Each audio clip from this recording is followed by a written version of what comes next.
গরম গরম ভাতের সাথে যে কোনো বাটা হলেই আর কোনো কিছু রান্নার প্রয়োজনই হয় না। এক থালা ভাত সেই বাটা দিয়ে নিমেষেই শেষ হয়ে যায়। সেই রকমই একটি বাটা হচ্ছে মানকচু বাটা। এই মানকচু বাটা কাঁচাও খাওয়া যায়, আবার তেলে ভেজেও খাওয়া যায়। যদি এই কচুটা ভালো হয় বা যদি গলা না ধরে তাহলে কাঁচা বাটা খেতে খুবই ভালো লাগে। আজ আমি সেই কাঁচা মানকচু বাটা রেসিপিটি আপনাদের কাছে শেয়ার করব।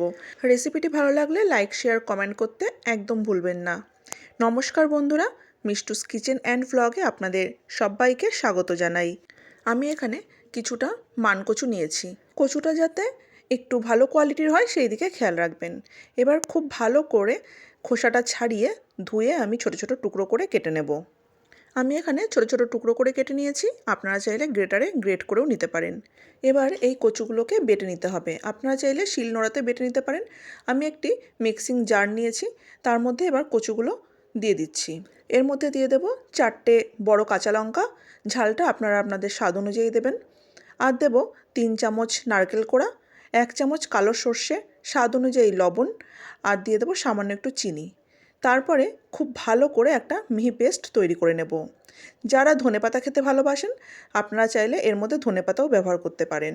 সব কিছু একসঙ্গে বেটে নিলেই কিন্তু কচু বাটা একদম রেডি। এবার বাটাটা একটি বাটিতে ঢেলে নিয়েছি।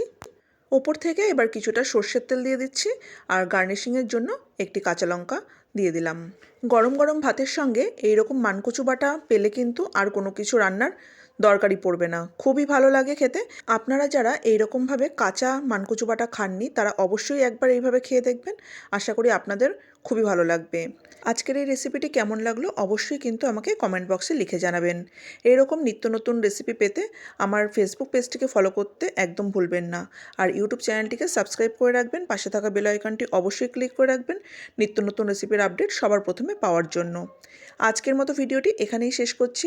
আবার আসবো অন্য কোনো নতুন রেসিপি নিয়ে। ততক্ষণ পর্যন্ত প্রত্যেকে ভালো থাকবেন, সুস্থ থাকবেন। ধন্যবাদ।